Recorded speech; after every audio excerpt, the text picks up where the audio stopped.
Ang inyong mapapakinggan ay tungkol sa aking karanasan. 7 taon na ang nakalilipas. Pero hanggang ngayon ay sariwa pa rin sa aking isipan ang lahat ng detalye na nangyari sa amin ng aking mga kaibigan sa isang isla sa Panay. Masasabi kong yon ang isla ng aking bangungot. Hindi ko nababanggitin kung anong pangalan ng isla na yon. Pero masasabi kong bagay na bagay ito sa mga katulad kong mahilig sa adventure. Sa isla na yon naninirahan ang dati naming guro na si Professor Ruel Romero na naging head din namin sa Camera Club noong college kami. Ang totoo niyan ay 12 kaming miyembro dati ng Camera Club, pero ang iba sa amin ay naging abala na sa kanilang buhay-buhay. Tanging kami na lang 4 ang naging sobrang lapit sa isa't isa nang makapagtapos kami ng pag-aaral. Kaya nang magdesisyon kaming dalawin si Prof. Ruel ay kami-kami lang din. Ang akala pa nga naming masayang bakasyon ay mauuwi pala sa isang bangungot. Tandang-tanda ko pa nakatapusan yon ng buwan ng Nobyembre. Sinuong namin ang isang lugar na hindi pa namin napupuntahan noon dahil lang sa kagustuhan naming pagsabayin ang pagdalaw sa paborito naming guro at ang bakasyong matagal na naming plinano. Hoy, mamaya na nga yan. Panay kayo picture-picture ah. Tara na't baka mainip si Manong Bangkero na mag-aatid sa atin sa isla. Member ka ba talaga ng Camera Club? Ay mali, ikaw nga pala ang president namin noon. Ang killjoy mo? Naku, sinimulan na naman ni Ate Becca si Kuya Liam. Sisirain na naman niya ang mood ni Pres. Ay, Ate Jane, sumakay ka na po sa bangka. Ako na pong bahala sa mga gamit mo. Sigurado ka, Bunsoy? May kabigatan ng bag ko ha, pero salamat. Basta ikaw, Ate Jane. Malakas ka sa akin eh. Habang nasa biyahe ay napansin ko na panay ang iling ng bangkero matapos kaming tignan na magkakaibigan. Hindi ko alam kung guni-guni ko lang ba ang lahat o hindi. Pero biglang kumabog ang aking dibdib dahil doon. Si Ate Becca naman ay walang hinto sa pagkukwento ng kung ano-ano tungkol sa islang pupuntahan namin. Napapailing na lang ako dahil lahat ng sinasabi niya ay base lang sa kung ano ang nabasa niya sa internet. Ngunit kumunot ang aking noo nang mabanggit niya na may balita daw noon tungkol sa lugar na kanilang pupuntahan na konektado sa paranormal. Ayon pa raw sa nabasa niya, ay mapamahiin ang mga naninirahan doon noon pa man. Hindi naman nabago yun sa akin dahil kahit si Prof. Ruel ay sobrang dami ng pamahiin sa tuwing may mga lakad ang grupo noon. Ipinagkibit balikat ko na lang ang aking kabang nararamdaman. Tumanaw na lang ako sa napakalinis at kalmadong tubig ng dagat. Inilagay ko pa nga ang aking kamay sa gilid ng bangka para damhin ang talsik ng tubig. Hoy bruha, nakikinig ka ba? Ano, feeling serena lang? Ang ganda lang kasi ng tubig. Sobrang linaw tapos kitang-kita mo yung ilalim.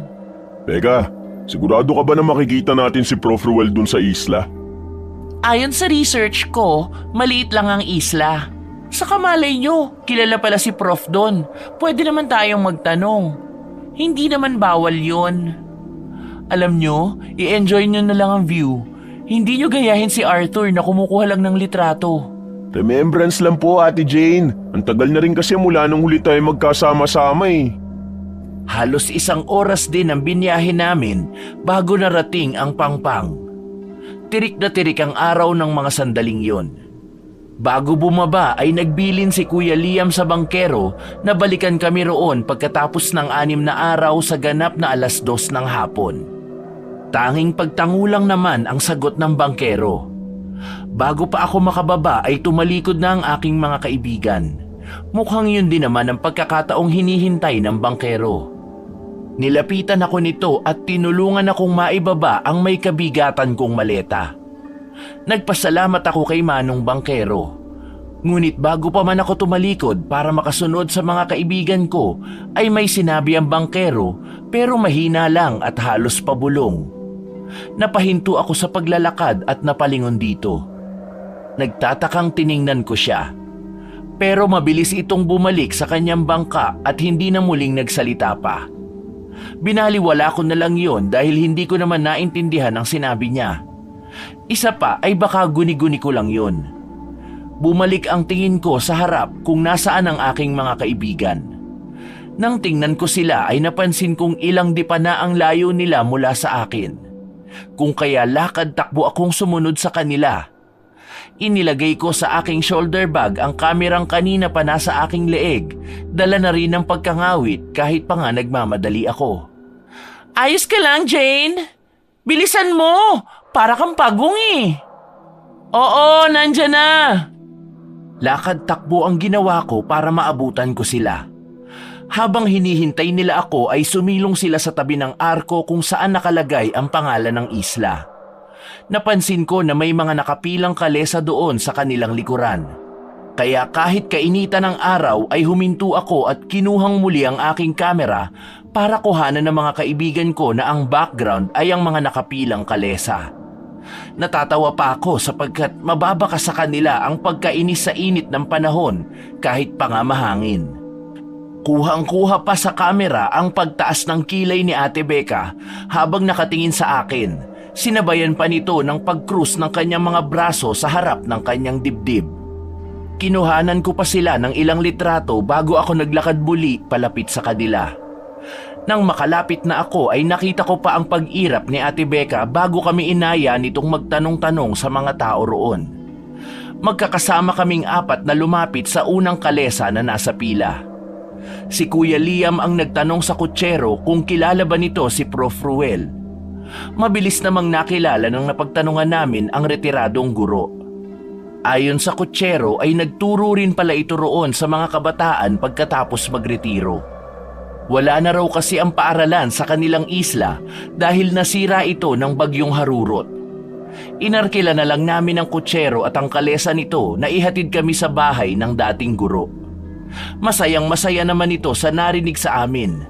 Mukhang madalang ang nagagawi sa isla nila kaya lahat ng tingin ng mga kutsero ay nasa amin. Ayos! Ngayon lang ako makakasakay sa kalesa. Haler, may kalesa sa luneta, no? Alam mo naman pong bahay-eskwela lang ako noon. Nang makagraduate naman ako, masyado na ako naging abala sa trabaho kaya wala akong panahon magliwaliw. Tumigil na nga kayo. Sakay na para makarating na tayo sa pupuntahan natin. Isa-isa kaming sumakay sa kalesang kulay asul ni Manong Kutsero.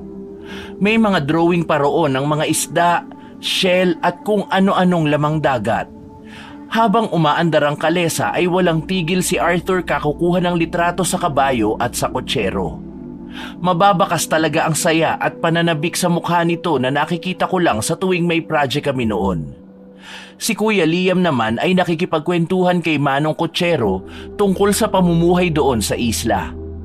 Naalala ko tuloy noong gumawa kami ng magazine para sa project ng Camera Club ay ito ang nakikipag-usap sa mga taong ilalagay namin doon. Habang si Ate Becca ay panay ang retouch sa mukha dahil humulas na daw ang makeup nito na hindi na bago sa amin. Noon pa man ay gusto nitong laging nakaayos at laging mukhang fresh. Napapangiti na lang ako habang pinapanood ang mga kaibigan ko. Habang nakatanaw ako sa mga dinadaanan namin na maalikabok at malubak ay may sinabi ang kutsero na nakuha ng aking atensyon. Maliit lang daw ang populasyon sa isla at kadalasan pangaraw kung walang magpupunta roon ay halos walang kita ang mga kutsero. Tumatawa-tawa pa si Manong nang sinabi niya na swerte na raw sila na may pumupunta doon kada 4 na buwan. Pero kung wala naman daw ay wala lang sa kanila. Marami raw kasing chismis tungkol sa islang yon. Maraming kwento pa si Manong pero may isa talaga na pumukaw sa aking interes. Yun ay ang bali-balita raw na isla ng mga aswang ang lugar nila kaya wala masyadong nagpupunta. Mababakas naman ang lungkot sa mukha ng kutsero kahit pa nga nakangiti ito. Magtatanong pa sana ako kung totoo ba yun nang matabig ako ni Ate Becca dahil hahampasin pala nito si Arthur. Ate Becca, alam mo epic ang kakapatong mo ng foundation sa mukha mo. Hindi mo ba nakikita ang paligid mo? Maalikabok, mapuno, at higit sa lahat wala kang mapagpapagandahan dito. Ay, meron pala, si Boss Liam. Anong sabi mo? Tigilan mo nga akong bansot ka. Ang sabihin mo, crush mo lang ako kaya nagkakaganyan ka. Saka anong masama sa pagpapaganda? Isa pa ginagawa ko to para sa sarili ko. Gosh! Tama na nga yan. Kayo talagang dalawa. Mamaya niyan mapagalitan na naman tayo ni Kuya Liam. Napapailing na lang ako nang umismid si Ate Becca na sinamahan pa ng pag-amba ng suntok. Habang bumubungis-ngis naman si Arthur dahil tinitingnan na sila ng masama ni Kuya Liam. Halos kalahating oras din ang binyahe namin sa maalikabok at malubak na daan bago namin narating ang mga hile-hilerang bahay. Paglagpas doon ay huminto si Manong Kutsero sa isang bahay kubo na may kalakihan ng bakuran. Napapalibutan niyo ng mga tanim na gulay at may mababang tarangkahan lang na gawa sa kawayan. Pagbaba namin sa kalesa ay may sinabi si Manong na sa palagay ko ay kami lang ni Kuya Liam ang nakarinig. Sabi niya ay huwag daw kaming basta-basta magpupunta kung saan-saan nang walang kasamang taga roon dahil hindi pa raw namin kabisado ang lugar. Napatingin ako sa aking pinsan. Nagkibit balikat lang ito at nag-abot ng 300 kay Manong. Payuko-yuko pa ito habang nagpapasalamat. Pagkaalis ng kalesa ay doon lang ako humarap sa bahay ni Prof. Ruel. Hindi ko man lang namalayang nakapasok na pala ang aking mga kasama sa loob ng bakuran at ako na lang ang naiwan sa labas. Nagtuturuan pa nga ang mga ito kung sino ang kakatok. Umiling naman si Kuya Liam at akmang kakatok na nang biglang bumukas ang pinto at bumungad ang isang matandang may hawak-hawak na tungkod. Sino sila? Ano ang kailangan ninyo? Liam, Prof. Reporting for duty. Natawa pa ako dahil talagang sumaludo pa si Kuya Liam kay Prof. Ruel. Yun kasi ang gawain namin noon sa tuwing pupuntahan namin sa office ang guro para magbigay ng mga layout ng project para sa club. Inaaninag naman ito ang nakasaludo pa ring binata. Nang tuluyan na akong makalapit ay gumawi ang tingin sa akin ni Prof. Ruel. Kung kaya binigyan ko ito ng isang matamis na ngiti. Doon lang kami nakilala ng dati naming guro. Sumaludo rin ito pabalik kay Kuya Liam at doon lang ibinaba ang kamay nito. Jane! Liam, Becca, Arthur, kayo nga! Asa na iba? Bakit apat lang kayo? Saka, paano nyo nahanap ang isla namin? Kami lang po nakapunta at abala na sa kani-kanilang buhay yung iba eh. Si Becca po ang nakaalam ng isla ninyo. Ganun ba? Pasok kayo. Tuloy na at napakainit sa labas. Paniguradong napagod kayo sa biyahe. Kayo, wala pa rin kayong kakupas-kupas. Lalong-lalo ka na, Becca. Abay, napakagaling mo pa rin researcher ah. Naku, basic lang po sa akin yun. Ang galing kaya ng mentor namin. Naunang pumasok si Becca. Kasunod nito si Kuya Liam. Tapos ako at ang panghuli ay si Arthur na kinuha ang maleta ko at siya na raw ang magpapasok. Maluwag din naman ang loob ng bahay kubo ni Prof at napakalinis pa. Pero kapansin-pansin na wala siyang kasama roon. Kaya naman tinanong ko si Prof kung mag-isa lang ba siyang nakatira roon. Malungkot naman na sumagot ito sa amin na hindi na nga raw siya nagkaroon ng sariling pamilya at kami sa camera club na ang itinuring niyang mga anak. Agad naman na lumapit si Kuya Liam kay Prof at niyakap ito. Naiintindihan naman namin kung bakit gano'n na lang ang reaksyon ng pinsan ko. Lumaki kasi itong walang ama kaya napalapit talaga ito ng husto sa retiradong guro. Napalingon naman ako kay Arthur nang makarinig kami ng tunog ng mga supot. Hindi lang pala ako ang nakapansin nun. Isa-isa nitong nilalabas ang mga dala naming pagkain. Dahil doon ay nabura ang ngiti ni Ate Becca at tumingin ng masama sa binata. Kahit kailan, panira ka talaga ng moment. Wala ka bang alam na ibang pwedeng gawin? Inilalabas ko lang naman ang mga pasalubong natin para kay Prof. Bakit ba lagi mainit ang ulo mo sa akin, Ate Becca? Menopausal ka na po ba? Aba, talaga nga naman. Ay!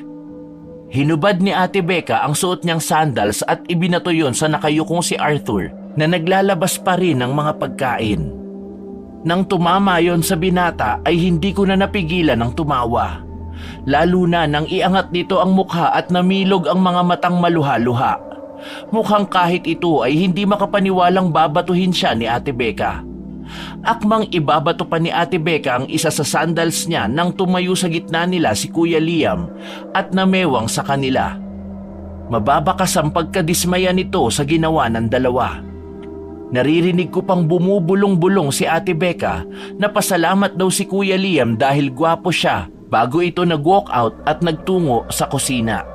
Prof, pakialaman ko na po ang kusina mo ha. Nauuhaw na po kasi ako eh. Sige lang, nak. Gawin niyo ang gusto niyo. Feel at home. Kitang-kita naman sa mga mata ni Prof. Ruel ang saya. Plano sana nitong asikasuhin kami pero nagpresenta na lang kaming magkakaibigan na kaya na namin. Kung kaya pinakialaman na namin ang kusina niya. Habang siya naman ay nakaupo lang at nakikipagkwentuhan kay Arthur na mukhang hindi yata nauubusan ang sasabihin.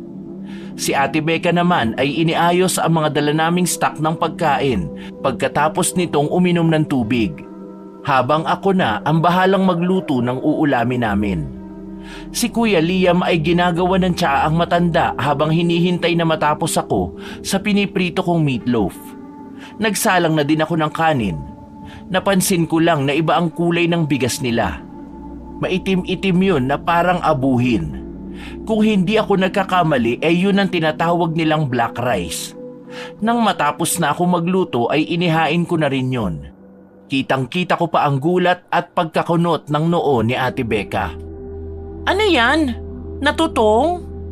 Tanga ka ba, Ate Becca? Black rice ang tawag dyan. Healthy yan at mahal na klase ng bigas sa Maynila. Akala ko ba ikaw ang pinakamagaling sa atin? Tanga talaga? Inate mo pa ako. Peste ka? Psst, tama na yan. Mahiya naman kayo. Nakakatuwa naman. Hindi pa rin kayo nagbabago. Natawa na lang sina Prof. kila Becca at Arthur. Pagkatapos ng pasasalamat ay doon lang kami kumain. Pagkatapos nun ay nagkanya-kanya na ng pupwestuhan ng mga kasama ko para umidlip. Si Prof naman ay pumasok sa kanyang kwarto para magpahinga. Noong una ay sinubukan ko ring umidlip. Pero hindi talaga ako dalawin ng antok kahit pa nga halos tumambling na ako. Kung kaya kinuha ko ang aking kamera at lumabas ng bahay kubo ni Prof. Ruel. Naglakad-lakad ako at humihinto lang pag may gusto akong kuhanan ng litrato.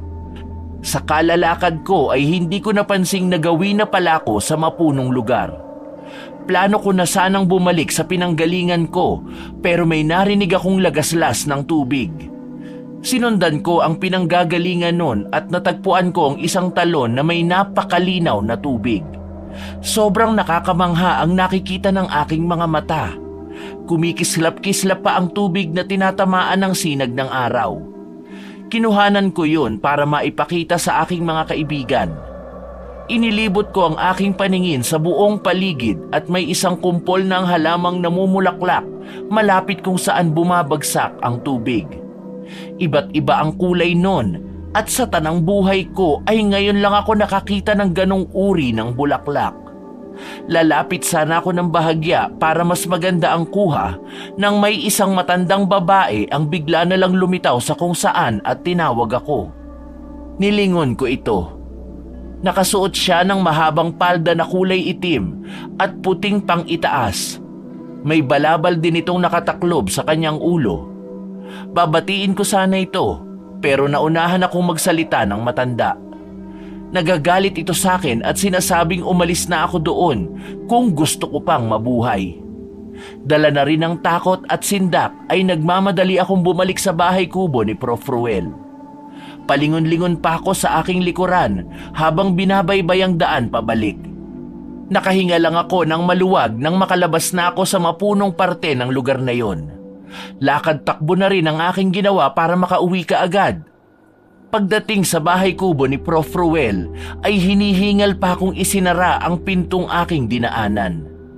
Kamunti ko pang mabitawan ang aking kamera nang may magsalita mula sa aking likuran. Saan ka nang galing? Ha? Prof. Ruel! Nakakagulat naman ho kayo. Naglakad-lakad lang po ako. Oh, bakit parang nakakita ka ng multo? Tingnan mo pa sa salamin. Sobrang namumutla ka. May nangyari ba? May nakita po kasi ako matandang babae dun sa talon. Nagalit po siya sa akin eh. Bawal po ba doon? Restricted area po ba yun?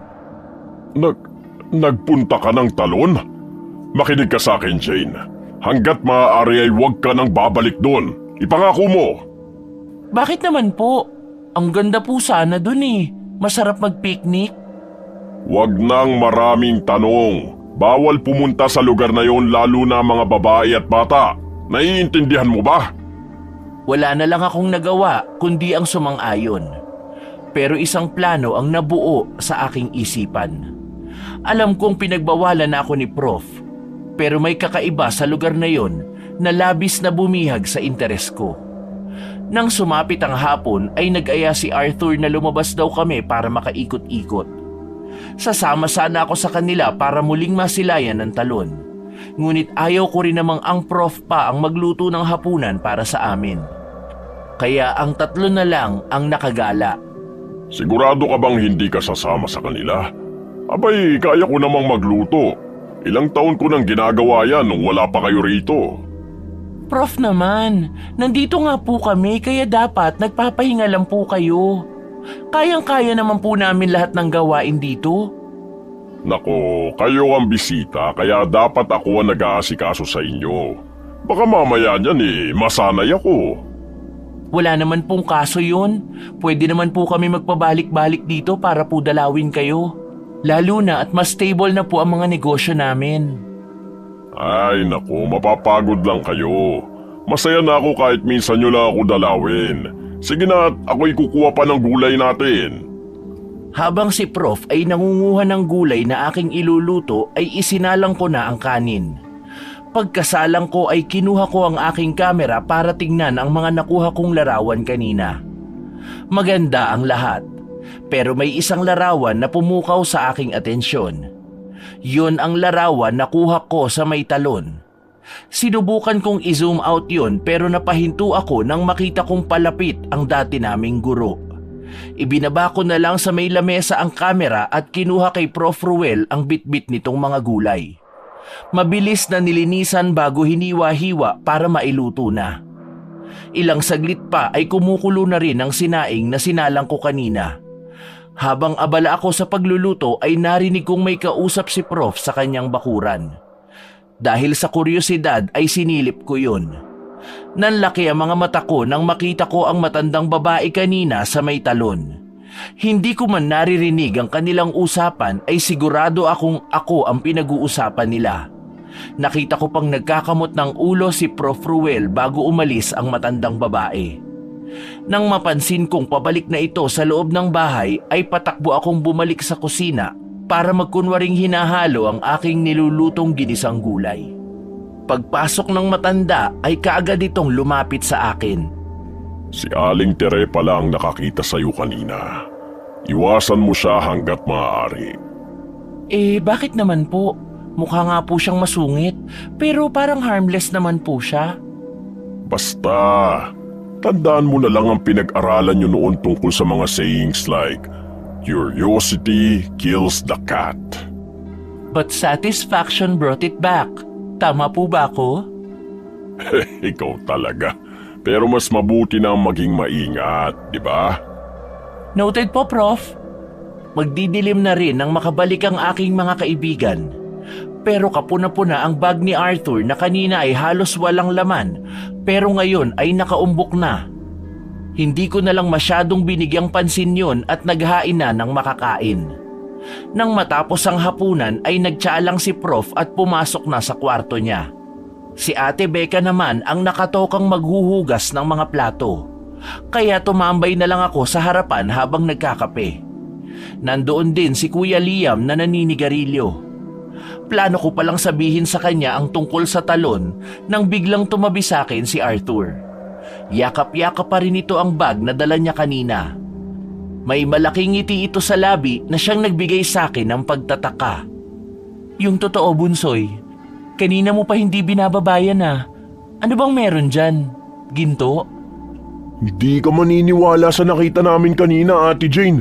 Sobrang ganda nung napuntahan namin tapos may nakita pa kaming kakaibang bagay dun sa magubat na lugar. Sayang nga, hindi ka namin kasama. Ang ganda mag-picture-picture dun. Pero may inuwi kami para ipakita sa'yo. Uy, wag mo ilabas yan. Ibukas mo lang yung bag. Baka mamaya may makakitang iba eh. Yun nga ang ginawa ni Arthur. Nagulat talaga ako sa nakita kong laman ng bag niya. Isang maskarang gawa sa isang tunay na hayop na parang inihulma sa ulo ng tao. May mga bato pang maliliit na may iba't ibang kulay ang nakasabit doon. Nang mas lakihan niya ang pagkakabukas, ay may kuminang sa ilalim na mas lalong nakapagpakunot ng noo ko. Kulay ginto na parang korona na hugis sungay yun. Iisa lang yun at ang disenyo na nakikita ko lang ay may batong kulay pula sa gitna ng dalawang ulo ng ahas. Kung kaya agaw pansin talaga yun kung makikita mo. Ayon pa kay Arthur ay nakuha nila yun sa isang halamanan sa gilid ng talon. Doon naman biglang pumasok sa isip ko ang lugar na napuntahan ko rin kanina. Ang nakapagtataka lang ay wala naman ako napansin na ganoon doon kanina. Magtatanong pa sana ako nang mag-aya na si Kuya Liam sa loob para matulog. Dala na rin ng pagod ko ay pumasok na rin ako at dumiretso sa kusina para hugasan ang tasang pinag-inuman ko ng kape. Bago pa man ako matapos sa aking ginagawa ay napansin kong parang may mga aninong gumagalaw sa likod bahay. Ipinagkibit balikat ko na lang yun at inilagay na ang nahugasang baso sa tauban. Nagpupunas na ako ng kamay nang tawagin ako ni Arthur. Ate Jane, good night po. Sweet dreams. Ikaw rin. Teka, wag mo sabihing hindi mo talaga bibitawan yung bag mo. Matutulog na. Umiling lang ito sa akin bago nahiga sa pagitan ni na Kuya Liam na nasa sofa at Ate Becca na nasa banig. Natatawa na lang akong lumapit sa higaan namin at tumabi kay Ate Becca na tulog na sa banig na nakalatag sa sala. Doon naman ako bilib kay ate.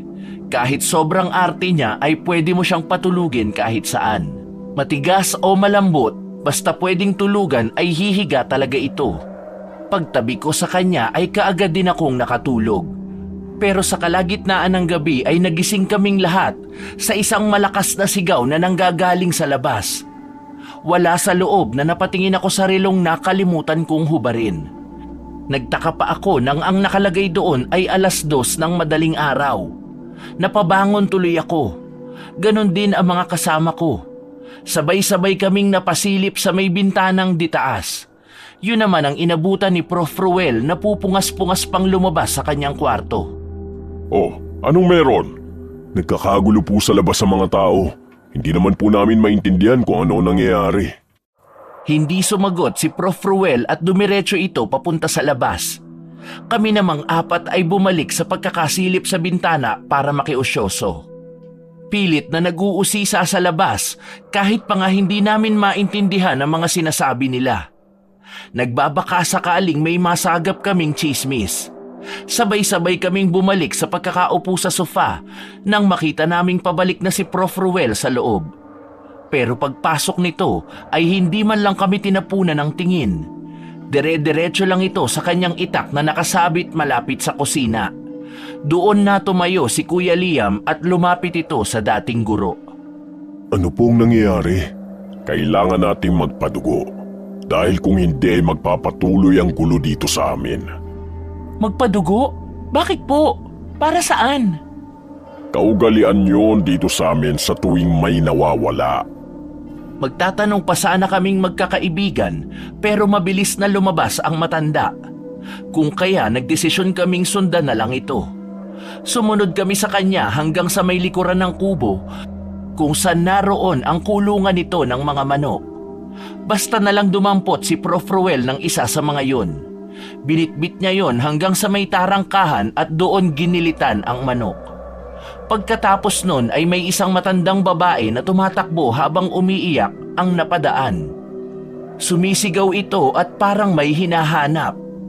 Isang malakas na kakaibang tunog ang pumailan lang sa paligid. Kumunot ang aking noo nang makitang nagmamadaling magsipasok sa loob ng kani-kanilang bahay ang lahat ng tao na kanina lang ay nagkakagulo. Maging si Prof. Ruel ay pinapasok na rin kami. Hindi ko maintindihan kung ano ba ang nangyayari pero sumunod pa rin kami sa matanda. Pagkapasok namin ay mabilis na isinara ni Prof ang pinto at hinarangan pa yon ng bangko. Nagmamadali pa itong pumunta sa kusina at nang bumalik ay may bitbit ng mga bawang. Isa-isang isinabit ni Prof ang mga bawang sa mga nakausling pako sa gilid ng mga bintana. Nais ko pa sanang mag-usisa pero sumenya sa akin si Kuya Liam na wag na muna at siya na ang bahala. Nang malagyan ng bawang ang bawat sulok ng bahay ay doon lang umupo si Prof Ruel. Humihingal pa ito at mababakas ang takot sa kanyang mukha. Nang hindi na ako nakatiis ay nagtanong na ako sa aming dating guro. Prof, ano po bang nangyayari? Saka anong ibig niyo pong sabihin kanina na magpapatuloy ang gulo at nagpapadugo kayo kapag may nawawala? Huwag nyo nang alamin. Mas magandang wala kayong alam. Pero... Huwag ka nang maraming tanong. Kilala ko kayo. Alam ko kung anong gagawin ninyo sa oras na may malaman kayo. Isa lang ang sasabihin ko sa inyo. Hindi ligtas kung mag-uusisa kayo. Ayoko mapahama kayo. Sana maintindihan ninyo. Kung hindi po pala kami ligtas, mas dapat po naming malaman kung anong nangyayari. Paano po namin maiiwasan kung kahit isang ideya wala po kami? Hindi na ito umimik pa. Sumandal lang si Prof at tumingala na para bang ang lalim ng iniisip. Sinabihan naman kami ni Kuya Liam na bumalik na kami sa pagkakatulog. Ayoko mang sundin yon ay alam kong may plano si Kuya Liam para mapagsalita namin si Prof Ruel. Pero dumaan ang magdamag na nakabantay lang sa amin ang aming guro. Hindi pa rin naman nagtangka si Kuya Liam na magtanong dito na labis kong ipinagtataka. Ang buong akala ko kasi ay kukulitin nito ang matanda dahil siya naman ang paborito. Pagsapit ng 6:00 ng umaga ay naghanda na ako ng almusal namin. Si Kuya Liam ay nakatulog pa habang nakaupo. Si Ate Becca at Arthur naman ay nahihimbing pa sa pagtulog sa banig. Si Prof Ruel ay lumabas nang magkaroon na ng liwanag sa langit. Habang abala ako sa paghahanda ng almusal ay may kumatok sa pinto. Lalapitan ko na sana yun, pero nagising si Kuya Liam at nagpresintang siya na lang ang magbubukas. Naghahain na ako nang muling marinig ko ang pagbukas-sara ng pinto. Hindi ko na lang pinansin yon dahil alam ko namang si Kuya Liam lang yon. Paggawi ng tingin ko sa sala ay nakita kong ginigising ni Kuya ang dalawang tulog pa rin. Nandoon na rin ang dating guro at kasama nito ang kutserong naghatid sa amin doon kahapon. Dahan-dahan kong binaba ang bandehado ng kanin nang bumangon na si Ate Becca. Bumalik ako sa kusina para magsalang ng mainit na tubig para sa kape na iaalok ko sa bisita ni Prof Ruel at sa mga kaibigan ko. Nang maisalang ko na ay saka ko lumapit sa kanila para sana ayain na silang mag-almusal, pero nangunot ang aking noo sa narinig. Handa po akong tumulong sa paghanap. Isasama ko po si Arthur. Pero kayo po, Prof Ruel, maiwan na lang dito kasama ang mga babae. Masyado ko na pong matanda para dun eh. Alam ko naman yon. Pero hindi nyo naman kailangan saluhin ang obligasyon ko dito sa isla. Ayoko na kayong maabala pa. Di ba po para nyo na kaming anak? At bilang anak po ay tungkulin namin ang alagaan kayo. At bilang anak ay responsibilidad namin gawin ang makabubuti para sa inyo. Anong paghahanap ang pinag-uusapan ninyo? Si Kuya Liam na ang nagbigay sa akin ng sagot sa tanong ko. 3 batang babae pala ang nawala kahapon at isa naman nung gabi. Ngayon ang unang araw ng paghahanap ng mga ito sa kanila. At dahil nga matanda na si Prof ay nagsabi ang pinsan ko na sila na lang ni Arthur ang sasama sa paggagalugad ng mga lugar. Sa huli ay pumayag din ang matanda. Pero bago lumakad ang mga ito ay kumain muna sila. Dahil nga dadalawa lang silang naiwan na kasama ni Prof ay si Ate Becca na ang naghugas ng lahat ng pinagkainan maging ang mga pinaglutuan. Bandang 3:00 ng hapon ay dumating ang pawis na sina Kuya Liam at Arthur. Malulungkot ang mga mukha ng mga ito. Kung kaya sa palagay ko ay may hindi magandang nangyari. Oh, anong balita? Ano nangyari? May nahanap po kaming isa, pero patay na po. Parang dinukot ang puso at may ilang parte na po ng katawan niyang nawawala. Butas din ang tagiliran nito. Nakakaawa, sobrang bata pa niya. Sinong halang ang kaluluwang gagawa nun sa isang inosente? Hindi lang po yun. Parang pinahirapan pa ang bata dahil sa dilat na dilat pa ang mga mata nito. Tapatin niyo nga po ako. Ano po ba talagang meron dito sa isla niyo? Sige, sasabihin ko sa inyo. Pero mangako kayong hindi na kayo mag-iimbestiga pa. Lahat kami ay lumapit kay Prof. Maging ang naghuhugas na si Ate Becca ay pumunta rin sa amin. Pag-upo namin sa sofa para makinig ay sabay-sabay kaming tumingin sa retiradong guro. Ilang beses muna itong humugot ng malalim na buntong hininga bago ito nagsimulang magkwento. Maraming aswang ang naninirahan noon dito sa islang ito. Iba-ibang uri, iba-ibang hugis. Pero dahil sa dumami na ang mga taong naninirahan dito at tumutugi sa kanila, ay naglipatan na ang iba. Pero may isang pamilya ng aswang na ayaw talagang umalis dito sa amin. Yun ay ang mga aswang na mukhang tao. Hindi totoong bata at babae lang ang kinukuha nila. Dahil wala silang sinasanto lalo na kung naistorbo nyo ang katahimikan nila. Aswang? Anong klaseng... Hindi ko na naituloy ang aking sasabihin dahil ipinagpatuloy ni Prof ang pagkukwento. Ayon sa aming dating guro ay mga karaniwang aswang lang daw ang mga yon pero malalakas kumpara sa ordinaryong tao. Napahawak pa si Ate Becca sa akin. Nanginginig pa ito kung kaya hinawakan ko ang kanyang kamay na nakapulupot sa aking braso. Ipinaliwanag sa amin ni Prof. Ruel na ang karaniwang aswang o kilala sa tawag na aswang ay uri ng aswang na may anyo at wangis daw ng tao. Ang kaibahan lang daw ay kumakain ng laman loob at umiinom ng dugo ng tao ang mga ito. Pero mahina nga raw sila kapag umaga. Kaya lang, pag sumapit ang dilim ay nagiging mababalasik ang mga ito. Ayon pa kay Prof ay madali lang makikilala ang mga ito. Kapag tiningnan mo raw sila sa mata at ang refleksyon mo ay baliktad, ibig sabihin ay aswang yun. Nagtayuan ang mga balahibo ko sa narinig ko kay Prof. Napayakap na nga sa akin si Ate Becca. Si Arthur naman, nakanganga pa habang nanlalaki ang mga matang nakatitig kay Prof. Ruel. Kitang-kita ang gulat at kaba sa mukha nito. Ako man ay nakakaramdam din ng takot at kilabot. Hindi ko pa man nakikita ito ay alam ko ng delikado ang buhay namin kung makakaharap namin ang pamilyang yun. Yun po ba ang dahilan kung bakit ayaw nyo na akong pabalikin sa talon? Oo, dahil sagrado ang talon para sa pamilyang yun. Malapit din doon ang tinitira ng pamilya ng aswang. Matagal na silang hindi nang gagambala. Kaya palaisipan sa aming mga taga rito kung bakit sa paglipas ng isang dekada ay naisipan na naman nilang mambiktima. Ano pong ibig niyong sabihin? Sa pagkakaalam ko po ay hayok sa laman at dugo ang mga aswang. Paanong isang dekada na po silang hindi umaatake? Hindi nyo ba napapansing lahat ng bahay dito ay may mga alagang iba't ibang hayop? Katulad ng manok, baboy, kambing at baka. Ang mga hayop na yon ay pinaparami namin, hindi lang para sa aming pagkain, kung hindi sa gagamiting alay sa talon kada 6 na buwan. Ha? Alay para saan? Para sa buhay namin. Hanggat nagbibigay kami ng alay ay mananatili ang katahimikan dito. Ang tatay ko nakiusap sa kanila noon para matapos na ang gulo rito sa isla.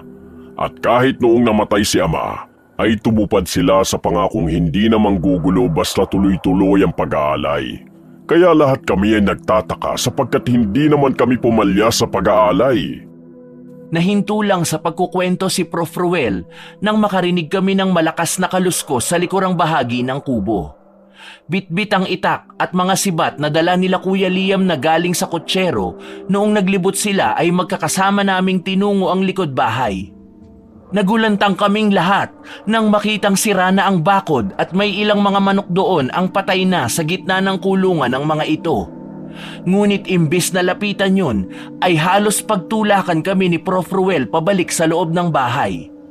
Nagtataka man kami, ay nagpadala na lang kami sa pagtulak nito. Madali kayo! Pumasok na kayo! Ano po bang nangyayari? Ang aswang ang may gawa nun. Paniguradong nagpakawala mga ito ng kanilang mga alaga o kung hindi man, ay nagbibigay na sila ng signos ng pagsisimula na naman ng gulo. Natahimik ang lahat at pilit naming iniisip kung ano ang sunod na mangyayari. Kung kakayanin pa ba namin ang manatili sa lugar na yon. Lumipas ang ilang araw at patuloy na nanggugulo ang mga aswang. Karamihan ng mga nawawala ay mga dalaga, binata o mga bata. Simula rin ang ikalawang araw namin doon ay tulala na si Arthur. Hindi na ito nakakausap ng maayos. Para bang ang lalim-lalim lagi ng iniisip. Kagaya na lang ngayon na nasa harapang bahay ito at nakayakap sa bag niya. Nilapitan ko siya para sana tanungin kung bakit kahit saan siya magpunta ay dala-dala niya ang bag. Tumingin lang ito sa akin. Wala na ang dating sigla sa mga mata nito at ang malulokong ngiti sa labi. Ayos ka lang ba? Ilang araw ka nang ganyan na. Nakakapanibago. Namimiss ko ang bunsoy naming maingay at makulit. Marami lang akong iniisip, ate. 3 araw na lang babalik ng bangkerong inarkila natin. Makakaalis na rin tayo sa lugar na to, di ba?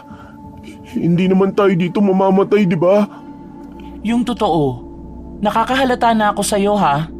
May inililihim ka ba sa amin? Saka bakit naman pumasok sa isip mo na mamamatay tayo rito?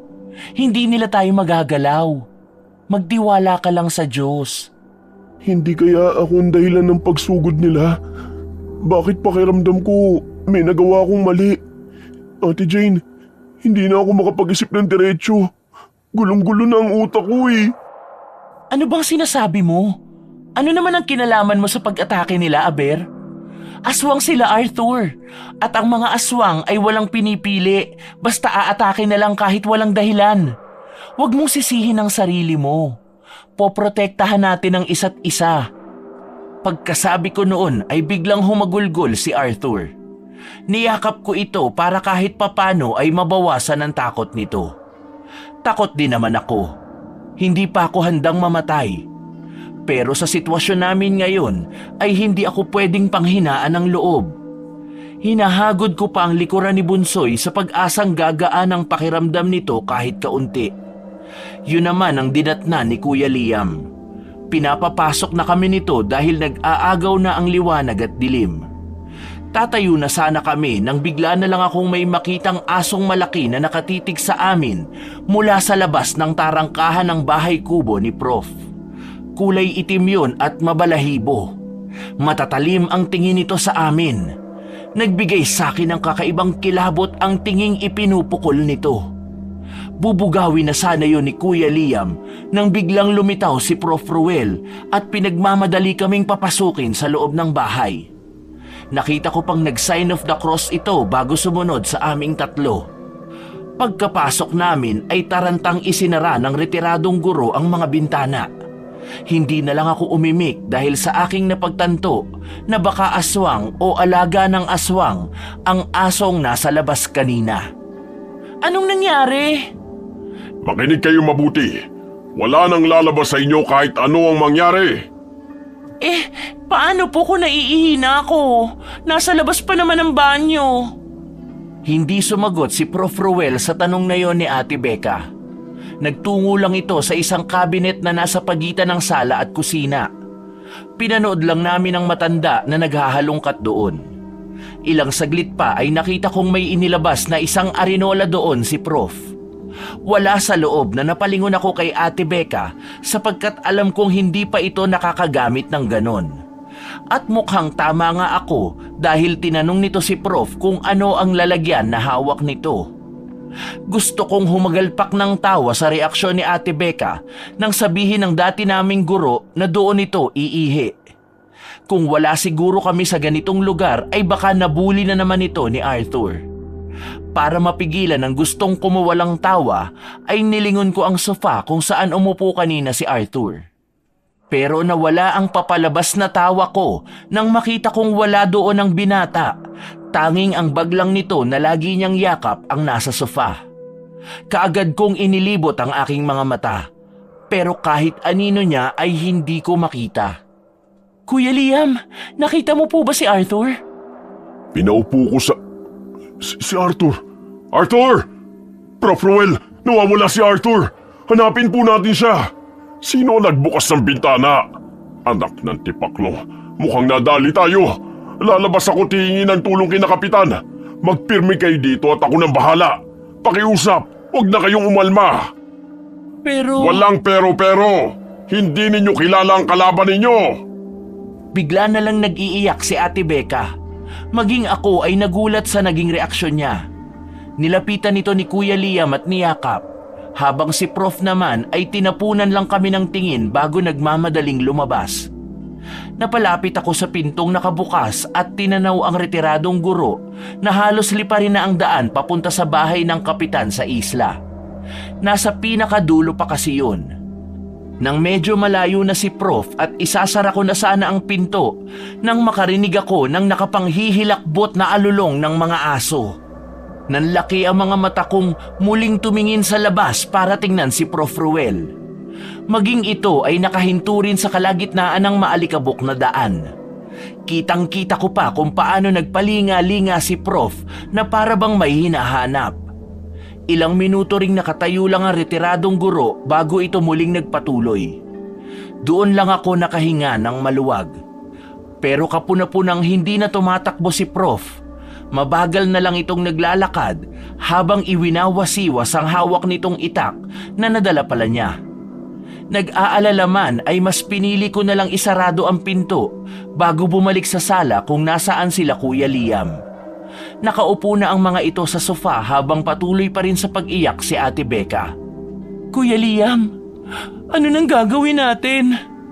Saan napunta si Arthur? Paanong hindi man lang natin naramdaman na bumukas ang bintana?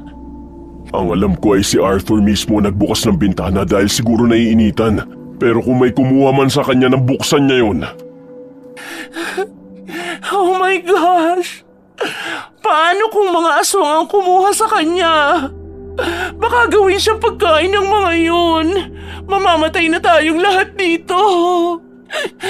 Iisa-isahin nila tayo. Kumalma ka muna. Oo, pwedeng mga aswang nga ang kumuha sa kanya, pero bakit? Bakit siya? Kahit ako man ay napapaisip din. Hindi ko na rin alam kung ano ang gagawin ko kapag may isa pa sa amin na nawala. Iniisip ko pa lang ay para nang dinidikdik ng pino ang puso ko. Nasa ganoong pag-iisip ako nang bigla na lang kaming makarinig ng malakas na sigaw mula sa kapitbahay. Nagkatinginan pa kami ni Kuya Liam bago tinungo ang bintana sa likod ng sofa. Inangat yun ng pinsan ko at sumilip doon. Nakiusyoso na rin ako. Kitang-kita namin na naglalabasan ng mga iba pang kapitbahay at ang mga kalalakihan doon ay pinasok ang tarangkahan ng katabing bahay lang ng kinalalagyan namin. Pinanonood namin kung ano ang nangyayari nang makita ko si Ate Becca na tumatakbo papunta sa dinaanan namin nung pumunta kami doon. Nanlaki ang mga mata kong lumingon sa aking likuran at nagbabaka sakaling namamalikmata lang ako. Pero wala sa sofa si Ate Becca at nakabukas na rin ang pinto ng bahay. Walang ano-ano ay bigla na lang lumundag si Kuya Liam sa bintana palabas. Nagtatakbo ito at hinabol si Ate Becca. Nagkandadapa-dapa akong sumunod sa mga ito. Saktong paglabas ko ay ang malakas na sigaw ng lalaki ang maririnig sa buong paligid. Napalingon ako sa bahay na pinanggagalingan nun. May lalaking lumabas doon na dumiretso sa isang gilid at sumuka. Hindi ko na sana papansinin yun nang marinig ko mula sa isang mamamayan doon na inatake raw ng aswang ang maglolang nakatira sa bahay na yun. Pumasok bigla sa isip ko ang eksenang kinakain ng aswang ang nagmamakaawa kong kaibigan na si Arthur. Bumalik na lang ako sa wisyo nang marinig ko ang malakas na sigaw ni Ate Becca. Bit-bit na ito ni Kuya Liam kahit na nagwawala na ito. Sinalubong ko sila pero sinenyasan ako ni Kuya Liam na pumasok na ako sa loob ng kubo. Hindi pa man kami nakakarating sa tarangkahan ay dinig na dinig ko ang mga lagabog ng paghampas ni Ate Becca sa likod ni Kuya Liam. Ang sweet niyo naman. Pagbalik natin sa Maynila, mag-aabay ako sa kasal nyo, ha? Anong sweet dito? Para ako sa akong binitbit nitong mokong na to eh. Ibaba mo nga kasi ako. Uuwi na ako sa amin. Ayoko na rito. Kitang-kita ko ang pagkainis sa mukha ni Kuya Liam. Nang makapasok na kami ay walang ingat na ibinaba nito si Ate Becca. Galit na galit naman ito at patuloy na binubulyawan ang pinsan ko. Dahil sumasakit na ang tenga ko sa pagsigaw-sigaw ni Ate Becca, ay nagdesisyon na lang ako lumabas para makiusyoso sa mga tao roon. Pagdating sa mga nagkukumpulang tao ay narinig kong pinag-uusapan nila na ngayon lang daw naging ganitong muli ang mga aswang. Noon daw ay tanging ang mga naliligaw lang sa mga teritoryo ng mga ito ang pinag-iinteresan. Kaya maging ang mga ito ay nagtatanungan kung ano ba talaga ang dahilan. Marami pa akong ibang narinig patungkol sa mga aswang na yon. Pero kahit isa ay wala man lang ibang tinawag dito kundi aswang.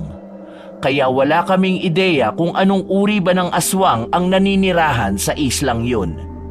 Susubukan ko sanang pumasok sa bahay ng napatay na maglola nang makarinig ako ng tumatawag sa akin.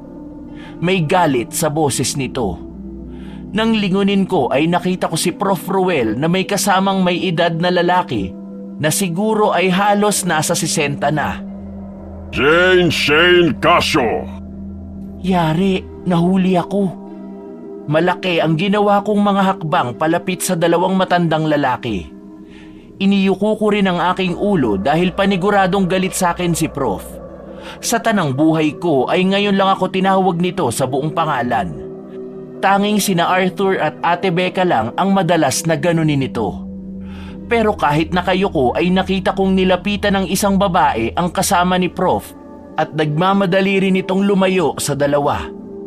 Nang tuluyan na akong makalapit sa pwesto ni Prof at ng kasama niya, ay halos kalad ka rin ako ni Prof. Ruel papasok sa kubo.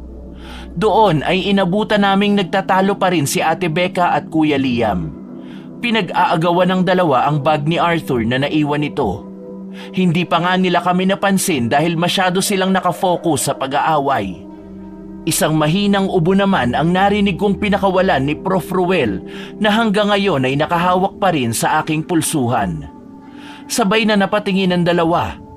Nabitawan pa nga ni Ate Becca ang bag habang si Kuya naman ay kaagad na itinago yon sa kanyang likod. Kahit pa nga alam na alam niyang nakita na namin. Ano yan? Bakit mo tinatago? Wala po.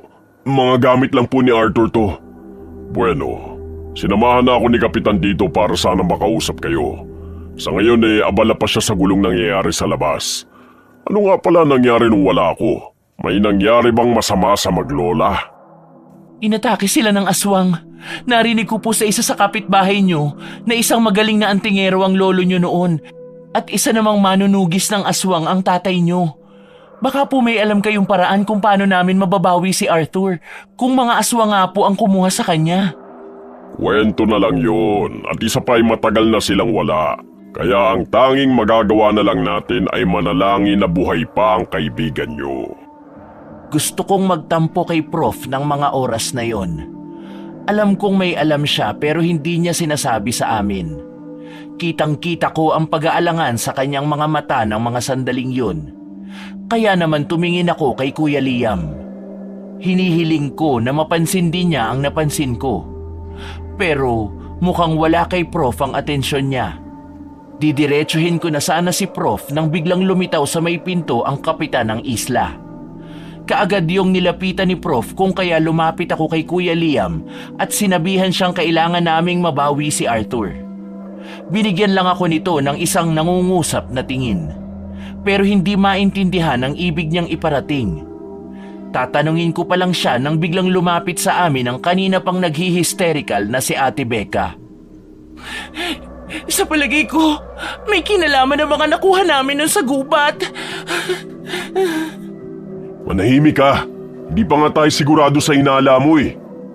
You mean yung sungay na may dalawang ulo ng ahas at may bato sa gitna? Saka yung maskara na mukhang baboy ramo o kung anumang hayop yun? Sinabihan ko na kasi silang wag nang galawin yun eh. Pero ang titigas ng ulo. At ngayon naman sinisisi mo kami. Hindi ba ikaw ang nagsabi na malaking pera ang makukuha natin kung madadala natin yung sa Maynila dahil sa batong nasa gitna ng hugis sungay ng hayop? It was your idea. Pero natigil ang pagtatalo ng dalawa nang marinig namin ang boses ni Prof. Ruel na parang may kausap. Nagmamadali akong tumayo at inawang ng bahagya ang bintana. Saktong-sakto naman ang pwesto ko dahil kitang-kita ko doon ang dalawang matandang nag-uusap.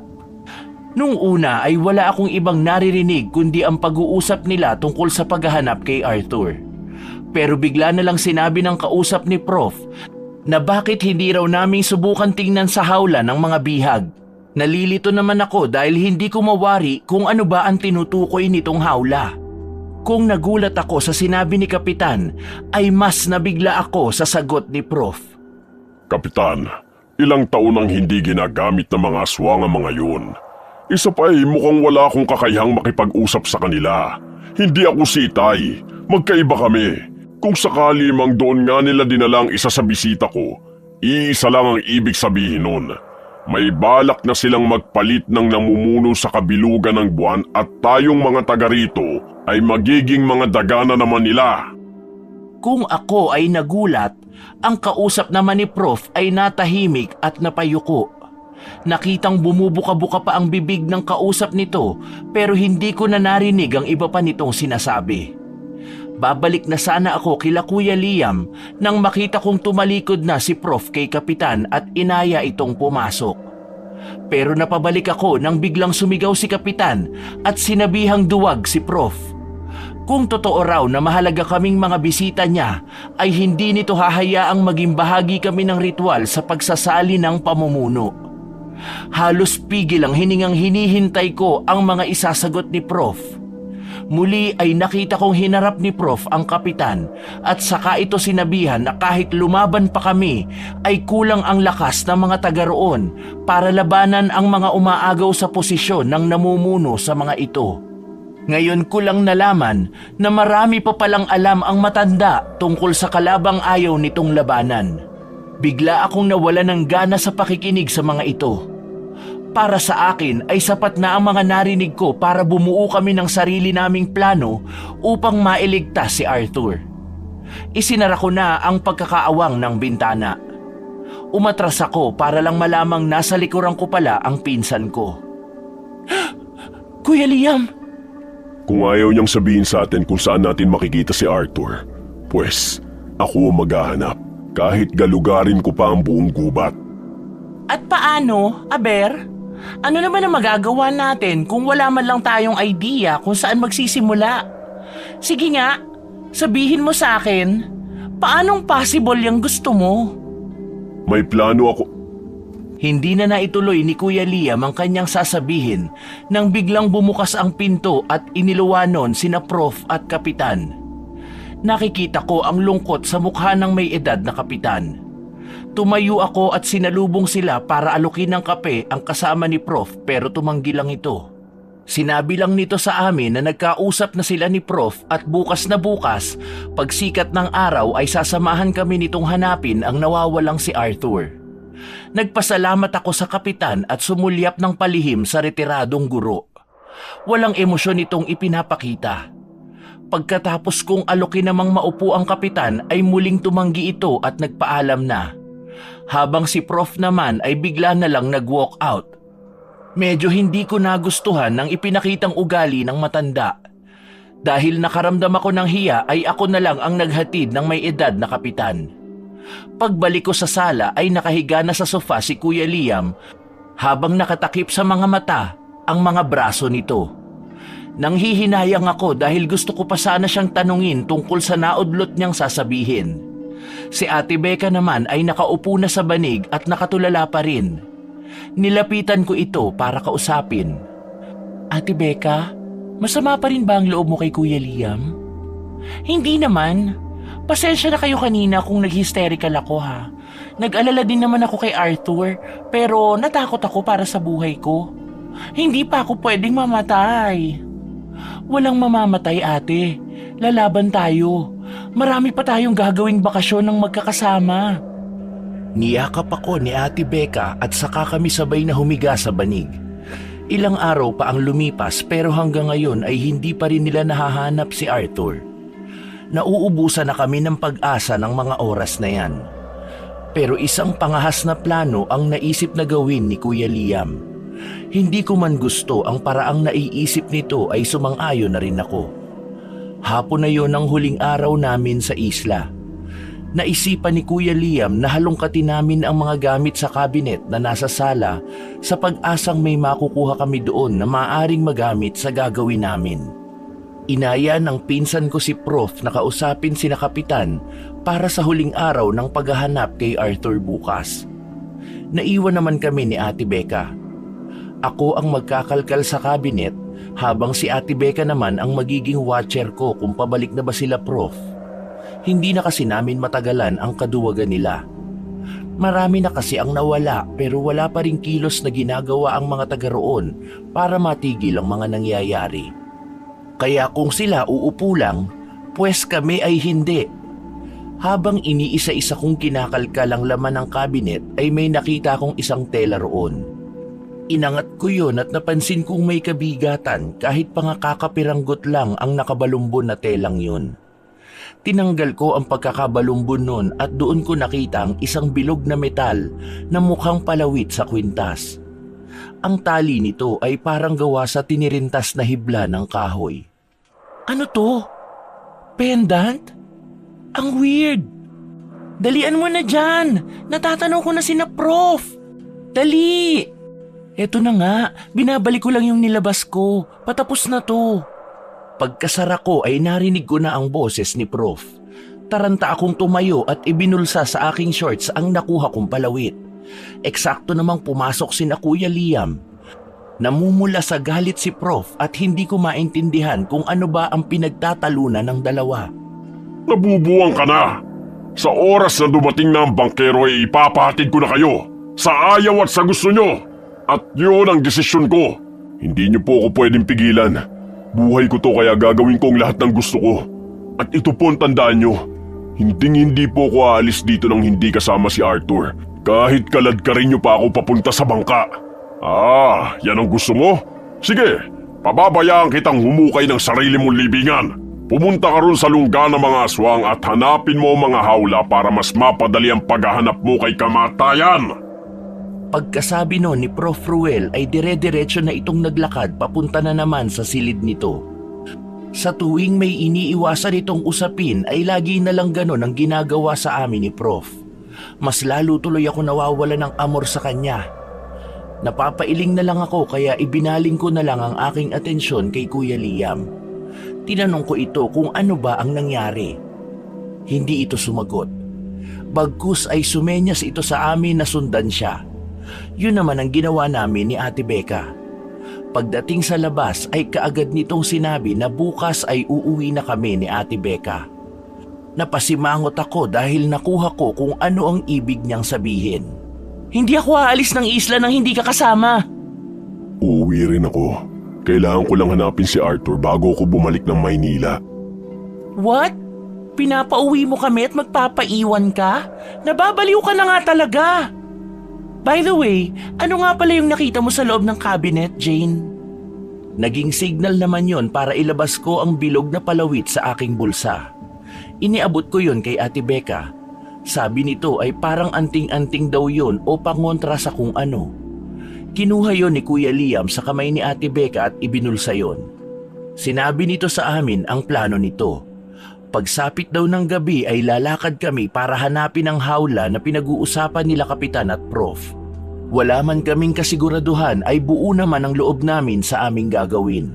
Sabay kaming tumango ni Ate Becca at saka kami inaya ni Kuya na magluto na ng hapunan. Nang sumapit na ang gabi ay maingat kaming naghanda ng aming mga dadalhin para sa paghahanap kay Arthur. Kinuha ko ang bag na dating laging yakap ni Bunsoy. Inilagay ko doon ang ilang mga bawang na dinikdik ko kanina habang naghahanda ako ng pagkain. Kinuha ko rin ang isang garapon ng asin ni Prof. Ruel. Pagkalagay ko ng mga yon ay kumuha ako ng plastik at gunting. Nauna na akong lumabas sa dalawa para mamitas ng kalamansi Lahat ng nakukuha ko ay inilalagay ko sa supot na hawak ko. Marami-rami na rin ang nakuha ko nang may biglang kumalabit sa akin. Tama na yan. Sapat na siguro yung dami ng mga nakuha mo. Let's go? Sige, Ate Becca. Bilisan nyo na. Baka mamaya magising na si Prof at mapansin wala tayo. Nagmamadali kaming sumunod kay Kuya Liam na naunang naglakad sa amin. Tinahak namin ang madilim na daang papuntang gubat. Tanging ang flashlight lang ng mga cellphone namin ang nagsisilbing ilaw para makita namin ang daan. Habang palayo kami ng palayo sa mga bahay ay nakakaramdam ako ng takot sa kung ano ba ang aming mahahanap sa gubat at sa talon. Para akong kinakabagan na hindi ko maintindihan. Siguro ay dala yon ng kabang nararamdaman ko. Nang marinig na namin ang lagaslas ng tubig ay pinapatay sa amin ni Kuya Liam ang mga ilaw ng cellphone namin. Naglabas lang ito ng lighter at sinindihan yon bago kami nagpatuloy sa paglalakad. Kada mamamatay ang lighter ay sinisindihan yon ni Kuya Liam. At kahit pa mahina ang tunog na nililikha nun, ay mas nadadagdagan ang kabog sa dibdib ko. Ilang minuto pa kaming naglakad hanggang sa tuluyan naming narating ang talon. Napakatahimik doon. Tanging huni ng mga ibon at panggabing hayop lang ang maririnig na sumasabay sa tunog ng pagbagsak ng tubig. Alam nyo, parang wala naman tayong mahahanap dito eh. Huwag ka maingay. Itinuro ni Kuya Liam ang isang may kataasang batuhan kung saan ay nasa likod ito ng rumaragas ang tubig. Ayon kay Ate Becca ay doon daw nila nakuha ang maskara at sungay. Nakailang hakbang pa lang kami nang may bigla na lang lumitaw na isang dalagita at binatilyo mula sa likod ng isang puno na malapit doon. Noong una ay parang nagtataka pa ang mga itong nakatingin sa amin. Pero ilang segundo lang ay bigla na lang ngumisi ang mga ito. Kitang-kita ko ang unti-unting paghaba ng mga kuko ng dalawa sa aming harapan. Kapansin-pansin din ang biglaang paghaba ng mga ngipin ng mga ito na akala mo ay ngipin ng pirana. Humahakbang ang mga ito papalapit at bawat hakbang nila ay napapaatras kami. Hindi ko maintindihan kung bakit ibang-iba ang mga alam kong itsura nila. Hindi totoong nangungulubot ang kanilang balat katulad ng mga napapanood ko sa telebisyon. Normal ang itsura nila. Ang tanging nagbabago lang ay ang kanilang mga ngipin at kukong nangingitim pa. Ah! Ayoko na dito! Ate Becca! Nanlalaki ang mga mata kong nakatingin sa papalayong si Ate Becca. Pero napabaling ang tingin ko sa dalawang aswang na nasa harapan namin dahil sa malakas na pagtawa ng mga ito. Tapos bigla na lang tumakbo ang binatilyo sa direksyon kung saan din nagpunta si Ate Becca. Hindi ko alam kung bakit pero may kumawalang luha sa aking mga mata. Napakapit ako sa braso ni Kuya Liam. Nang bigla na lang nag-alulungan ng mga asong hindi namin alam kung nasaan. Isa-isa ring naglitawan ng mga iba pa palang kasama ng dalagita na nasa mga puno lang nagkukubli. Nasa 7 sila kasama na ang dalagita. Pakiramdam ko ng mga oras na yon ay katapusan na namin. Parang ang lahat ng tapang at lakas ng loob na naipon ko ay naglaho na parang isang bula. Inilibot ko ang aking paningin at napansin kong napapalibutan na kami. Nang maalala ko ang bag ay bumitaw ako kay Kuya Liam. Nanginginig ang kamay na isinukbit ko paharap ang bag at binuksan yon. Kinuha ko mula roon ang garapon ng asin. Ilang sandali pa ay may isang lalaki na matanda na ang lumapit sa dalagita at pinapunta ito sa batuhan. Sinusundan ko lang ng tingin ang dalagita. Kahit ilang di pa ang layo nito ay halos segundo lang, narating kaagad nito ang papunta at nang makabalik ito sa pwesto kung nasaan nakatayo ang matanda ay may iniabot itong bagay na nakabalot sa itim na tela. Tumingin sa amin ang matanda at saka inihagis ang bagay na yun. Gumulong pa nga yun hanggang sa pagitan namin ni Kuya Liam. Ang kanina ko pa pinipigilang sigaw ay kumawala ng malantad kung ano yun. Isa yung ulo. Arthur! Pag sinabi kong takbo, Tumakbo ka na. Gamitin mo ang isang sibat ko para may panlaban ka. Lagyan mo ng kalamansi ang tusok ng sibat. Huwag mo sasayangin ang asin. Ano? Hindi kita iiwan dito, kuya. Pag hindi mo ginawa ang sinabi ko, paniguradong wala nang makakabalik sa pamilya natin. Kailangan mo mabuhay. Mangako ka sa aking mabubuhay ka kahit ano pa ang maging kalabasan nito. Kung kailangan mo kong iwan, iwan mo na ako. Naintindihan mo ba ako? Mangako ka! Tigilan mo nga ako, Kuya Liam. Mabubuhay tayo pareho. Malalagpasan natin ito ng magkasama. Huwag na matigas ang ulo. Sundin mo na lang ako. Hindi ako sang-ayon sa nais niyang iparating, pero wala na kaming oras pa para magtalo. Kung kaya tumango na lang ako at tinusok isa-isa ang kalamansi. Gulat pa nga akong tinignan ni Kuya Liam na para bang sinasabi nitong nagawa ko pang maghiwa ng kalamansi sa kalagitnaan ng ganong sitwasyon.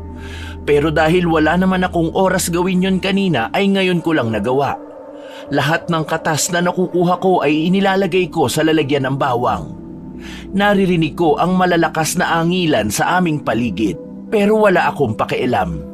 Nakita ko rin na unti-unti nang lumalapit sa pwesto namin ng mga aswang kung kaya kumuha ako ng asin at bawang na may kalamansi at kinuskus yun sa leeg ni Kuya Liam. Nagulat pa ito pero pinabayaan lang ako sa ginagawa ko. Hindi ko nga rin alam kung tama ba ang ginagawa ko dahil ang sabi lang naman ni Ate Becca, pangontra daw sa aswang ang bawang, asin, suka at kalamansi. Hindi man ako sigurado ay susubok pa rin ako. Nang pati ang mga braso niya ay nalagyan ko na, ipinasuot ko sa kanya ang bilog na palawit. Nakita kong napatingin ang lahat ng mga aswang sa matandang anyong tao pa rin. Maging ito ay mukhang nagulat nang makita yon. Pero sandali lang yon. Bigla na lang itong sumenya sa mga naroon na sugurin kami. Gamit ang sibat ay sinubukan kong tusukin ang papalapit sa akin na aswang pero hindi ko matamaan. Tumalikod ako kay Kuya Liam at muli ginamit ko ang sibat sa isang batang bigla na lang tumalon sa akin. Sinangga ko yon dahilan para maputol ng aswang ang sibat na hawak ko. Nakita ko pa sa malapitan ang paglalaway nito. Patuloy lang kami sa pakikipaglaban sa mga aswang. Pagod at masakit na ang aking buong katawan. May mga ilang sugat na rin ako, maging si Kuya Liam. Pero ang mga kalaban namin ay para lang kaming pinaglalaruan. Nang may bigla na lang lumitaw mula sa gubat. Tama na! Hindi ba talaga kayo titigil? Tumupad kami sa nakagawian natin. Nag-aalay kami bawat pamilya kapalit ng buhay ng mga tao rito. Noong una hindi kami nagduda na kayo may gawa sa pagkawala ng mga bata. Pero pinatunayan nyo lang na mga hayop talaga kayo! Prof. Ruel, dumating ka? Nagkaroon kami ng kaunting pag-asa ng mga oras na yon. Napalingon ako sa matandang aswang nang sabihin nitong kaming mga tao ang mga naunang nanggambala sa kanila. Nananahimik daw sila doon at namumuhay ng malayo sa tao pero may kinuha raw ang mga tao na naging dahilan para mawala sa kanilang pamilya ang posisyong matagal nilang inaalagaan. Ayon pa rito ay nagsipag-alisan sa islang yun ang mga dati niyang tauhan para umanib sa ibang pamilya. Bigla na lang pumasok sa alaala ko ang mga kinuha noon ng mga kaibigan ko doon. Nagmamadali kong hinalungkat ang bag na nakasukbit sa aking harapan. Mula roon ay inilabas ko ang maskara at ang isang parang sungay. Nag-angilan lalo ang mga aswang na nasa paligid namin. Gulat naman ang nakita ko sa mukha ni Prof. Ruel. Itinaas ko yon gamit ang aking dalawang kamay. Ito ba ang kinuha nila? Nagbabaka sakali akong ito nga ang kanilang hinahanap. Dahil kung yun nga ay magagamit ko yon para kami ay mabuhay. Sumagot ang matandang aswang sa akin at sinabing yun nga raw. At kami raw ay mga pangahas dahil kinuha namin yun. Ibabalik ko sa inyo ang kinuha ng mga kaibigan ko. Pero hahayaan nyo kami makaalis sa lugar na ito at wala nang ibang masasaktan pang mamamayan ng isla. Tumingin ang matandang aswang kay Prof. Ruel. Bago tumango sa amin at pinalapit ang dalaga para kunin ang hawak ko.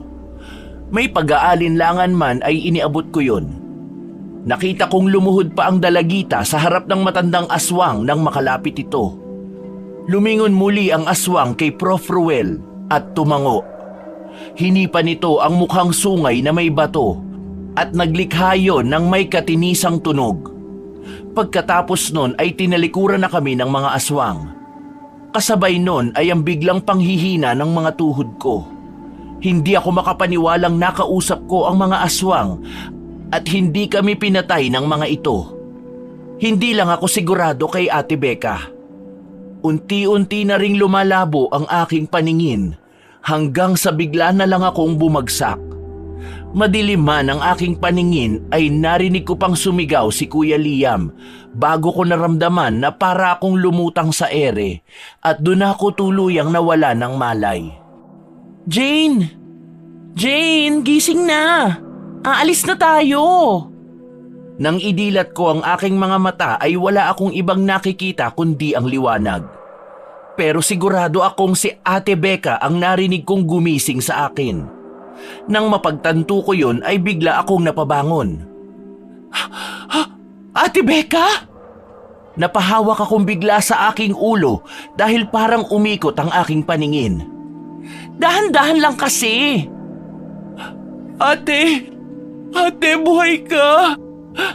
Buhay ka, Ate Becca! Of course, ako pa. Nung tumakbo ko, naramdaman kong may nakasunod sa akin. Kaya ang ginawa ko, dumapa ako at gumapang papunta sa batis. Nagtago ako sa malalaking bato hanggang sa umalis yung sumusunod sa akin. Naghintay ako ng halos 1 oras bago ako umalis dun para makasiguro ko. Grabe yun ang ginaw, sobra. Tapos nung sure na akong safe na, patakbo akong umuwi rito. Ayun nga, naabutan kitang inaasikaso ni na Liam. Ikinuwento nila sa akin ang mga nangyari at nawalan ka nga raw ng malay. Bakit parang takang-taka ka, girl? Di ba usapan natin walang mamamatay at marami pa tayong pupuntahan ng magkakasama? Napayakap akong bigla kay Ate Becca. Sa likod nito ay si Kuya Liam na puno ng benda ang braso at katawan. Niyakap ko rin ito at napahiyaw pa nga dahil nasagi ko ang mga sugat niya. Si Prof naman ay nasa lamesa at nagkakape habang nakangiting pinapanood kami. Nasa ganoong mga sandali kami nang biglang dumating ang kotsero at sinusundo na kami. Nakita kong lumabas sina Ate Becca sa labas habang si Kuya Liam naman ay inilabas lang ang maleta ko at muling bumalik sa loob. Nagpapasalamat pa ako kay Prof nang biglang sabihin ni Kuya Liam na maiiwan muna siya roon ng 1 pang linggo para pagalingin ang kanyang mga sugat na gawa ng pakikipaglaban namin. Nagulat pa ako nang pumayag si Prof dahil ngayon ay kampante na siyang maayos na ang lahat. Iginalang ko na lang ang desisyon ni Kuya Liam at pinuntahan na si Ate Becca para maihatid na kami sa daungan. Napakasakit para sa amin ng pagkawala ni Bunsoy, ngunit naging daan naman ang aming mga karanasan para mas lalo kaming maging malapit sa bawat isa.